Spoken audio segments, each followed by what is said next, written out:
Jadi lupanya kita terhadap rakaat yang kita sholat yang kita kerjakan, berapa rakaat sholat kita yang kita kerjakan, itu disebabkan karena kita tidak konsentrasi dengan sholat kita. Kita membayangkan hal-hal yang lain, sehingga lupa jumlah rakaat. Dan itu memang disengaja oleh setan biar kita melupakan sholat kita, melupakan rakaat kita lupa kalau kita sedang munajat pada Allah dan lain sebagainya. Oleh sebab itu kita diajari untuk membaca surat An-Nas sebelum sholat. Qul a'udzu birabbin nas saat terusnya. Dan merenungkan ayat-ayat Al-Quran atau dzikir-dzikir yang kita baca. Dan juga ucapkan dengan suara yang keras. Bismillahirrahmanirrahim. Qala al-mu'allifu rahimahullahu ta'ala wa nafa'ana bihi wa bi'ulumihi fid dharain. Nabi dawuhnya begini. Lo ya'lamun nas, andaikan masing-masing orang itu tahu. Masing-masing orang tahu ma fin nida, fahala dalam azan.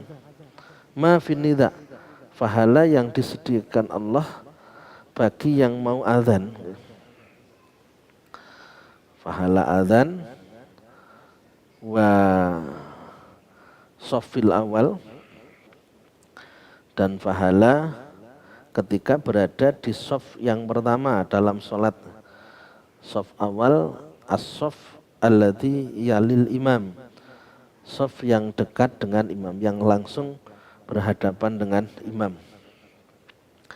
Kalau tahu fahala yang diberikan Allah yang begitu besar bagi yang mau azan dan yang berada di sof yang pertama, apa yang akan terjadi andaikan tahu? Karena orang banyak yang tidak tahu fahalanya. Kata Nabi, "Tsummalam yajidu ila yastahimu alih." Kemudian orang itu tidak akan bisa azan dan berada di shaf yang pertama kecuali harus diundi. Harus diundi. Tsummalam yajidu illa ayyastahimu alih. Tidak bisa azan, tidak bisa shaf awal. Azannya itu memang rebutan. Rebutan, bukan kemudian kita malu dan sebagainya. Ini masalahnya bukan baik dan tidaknya suara.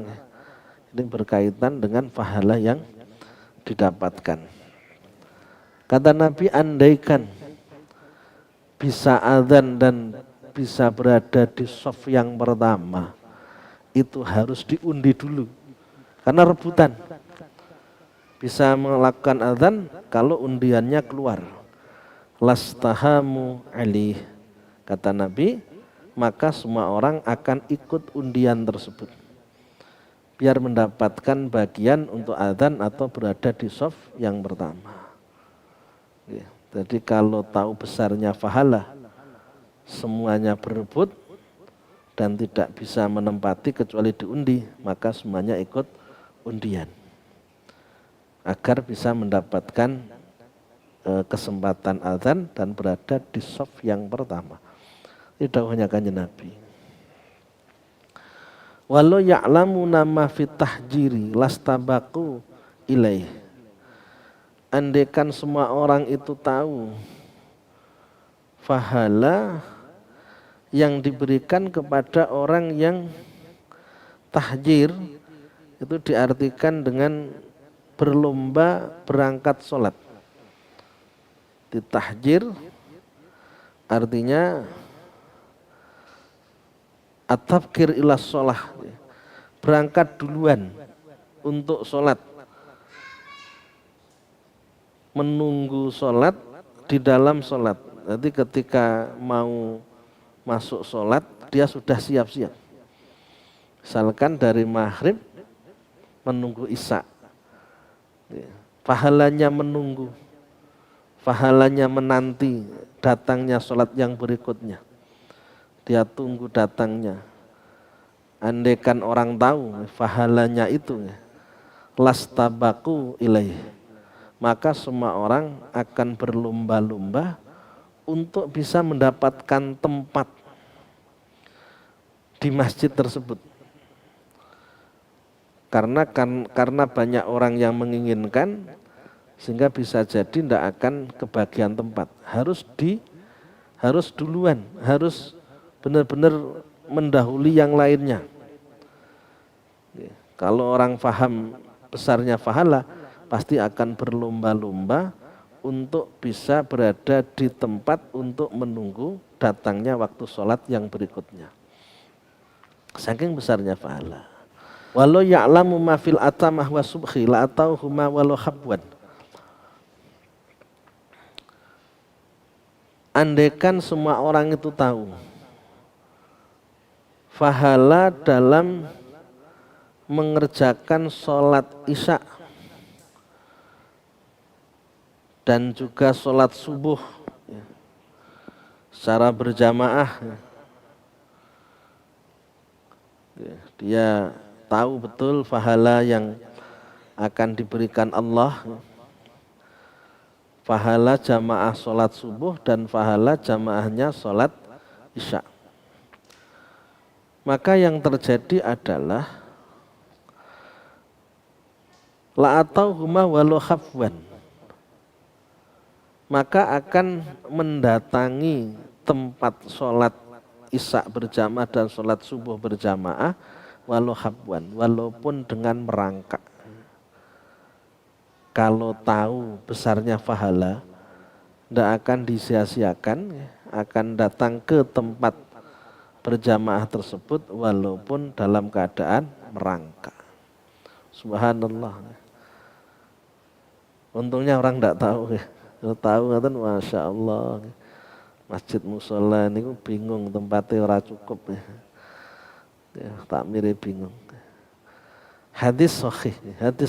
Kemudian demikian pula berada di shaf yang pertama, itu juga pahalanya sangat besar. Dikarenakan malaikat rahmat itu selalu mendoakan kepada imam dan kepada orang yang berada di shaf yang pertama, yang terlebih dahulu, baru setelahnya. Jadi yang didoakan pertama kali itu imamnya, selanjutnya makmum yang di shaf yang pertama, selanjutnya makmum di shaf yang kedua, dan selanjutnya.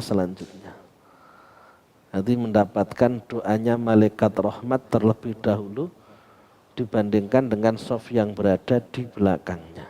Wa Nabi Hurairah radhiyallahu anhu qala, dari Abu Hurairah radhiyallahu anhu, Abu Hurairah berkata, qala Rasulullah sallallahu alaihi wasallam, Rasulullah sallallahu alaihi wasallam bersabda, idza nudiya bis shalah adbara syaitan walahu durratun hatta la yasma'a at-ta'dzin. Ketika adzan dikumandangkan, maka setan itu lari terbirit-birit. Nanti ketika kumandang adzan untuk sholat, dikumandangkan adzan untuk sholat, maka lari setan itu terbirit-birit sambil kentut-kentut. Walahu durratun. Kanjeng Nabi dawuh ngoten. Awake dhewe ra krungu swara ora mampu nuntute setan ya. Tapi Kanjeng Nabi dawuh setan sambil kentut-kentut lari dari adzan sejauh mungkin agar tidak mendengar, hatta la yasma'a ta'tin, sampai dengan dia tidak mendengar adzan. Lari sejauh mungkin agar tidak mendengar adzan sambil kentut-kentut karena kebingungan atau kentutnya suaranya untuk menutupi suaranya adzan biar tidak kedengaran. Turan itu untut besar. Niku setan. Dawuh Kanjeng Nabi ngoten. Awake dhewe ndak roh, tapi Kanjeng Nabi berkata sesuai dengan fakta. La yang tuqal hawa in wa ma yang tuqal hawa in wa ya wahyu yuha. Rasulullah tidak berkata dengan hawa nafsunya, namun merupakan wahyu yang datangnya dari Allah. Fa idza qudiyan nida aqbala. Ketika sudah selesai adzan, setan ini balik lagi. Balik untuk menggoda orang yang di masjid itu. Hatta idza suwiba bis shalah adbara. Ketika dikumandangkan iqamah, suwiba itu artinya adalah iqamah, at-taswib al-iqamah, maka setan lari lagi, menjauh lagi. Hatta idza qudiya taswib aqbala. Ketika sudah selesai iqamah, setan kembali mendekat, menggoda orang yang sholat, hatta yakhtira bainal mar'i wa nafsihi, sehingga orang yang sholat itu tergoda oleh setan.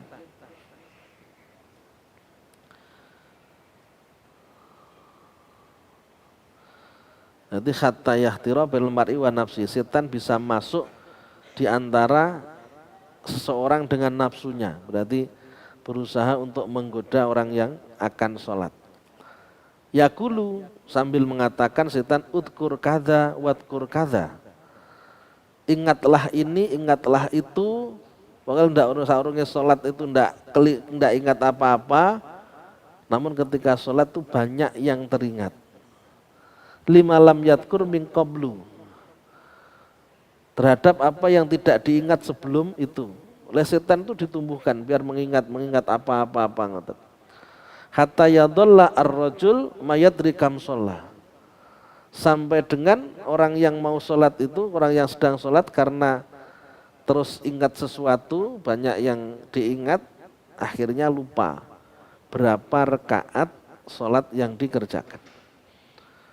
Jadi lupanya kita terhadap rakaat yang kita sholat yang kita kerjakan, berapa rakaat sholat kita yang kita kerjakan, itu disebabkan karena kita tidak konsentrasi dengan sholat kita. Kita membayangkan hal-hal yang lain, sehingga lupa jumlah rakaat. Dan itu memang disengaja oleh setan biar kita melupakan sholat kita, melupakan rakaat kita lupa kalau kita sedang munajat pada Allah dan lain sebagainya. Oleh sebab itu kita diajari untuk membaca surat An-Nas sebelum sholat. Qul a'udzu birabbin nas, saat terusnya. Dan merenungkan ayat-ayat Al-Quran atau dzikir-dzikir yang kita baca. Dan juga ucapkan dengan suara yang keras. Walaupun dzikir, misalkan subhana rabbiyal azim bihamdih, jangan hanya diem. Agar pikiran itu bisa tersambungkan dengan yang kita baca, nyambung dengan yang kita baca. Tapi kalau kita itu hanya sekedar melintaskan dalam hati bacaan-bacaan dzikir itu, pikiran kita ini kosong sehingga mudah mengingat hal yang lainnya. Tapi kalau bacaan dzikir kita keras, Rabbi firli warhamni wajaburni, itu dikeraskan, akhirnya mengganggu pikiran untuk tidak berpikir ke yang lainnya. Fokus ke situ. Salah satu usaha agar tidak kemana-mana. Apalagi kalau kita mengingat hadis Nabi, la sholata liman la khusyu'alah, tidak ada sholat yang diterima jika tidak khusyuk. Khusyuk ini kenapa anteng, konsentrasi dengan sholat yang dikerjakan. Apa yang membuat bisa khusyuk? Yang membuat bisa khusyuk yaitu kita tidak terganggu suara-suara tertentu atau pandangan-pandangan kita terganggu, dan juga merenungkan yang kita baca, sedikit mengeraskan suara dari zikir-zikir yang kita baca. Dan kita menganggap sholat yang kita kerjakan bisa jadi sholat yang terakhir kalinya, dan setelah itu kita tidak melakukan sholat lagi. Alladzina yadununa annahum mulaqu rabbihim wa annahum ilaihi raji'un. Orang yang meyakini bahwa dia akan mati bertemu dengan Tuhannya dan dikembalikan pada Allah Subhanahu wa taala. Kemudian ibadah-ibadah sunnah yang lainnya, ayo kita tambahkan, kita kerjakan biar mendapatkan kemuliaan di sisi Allah Subhanahu wa taala.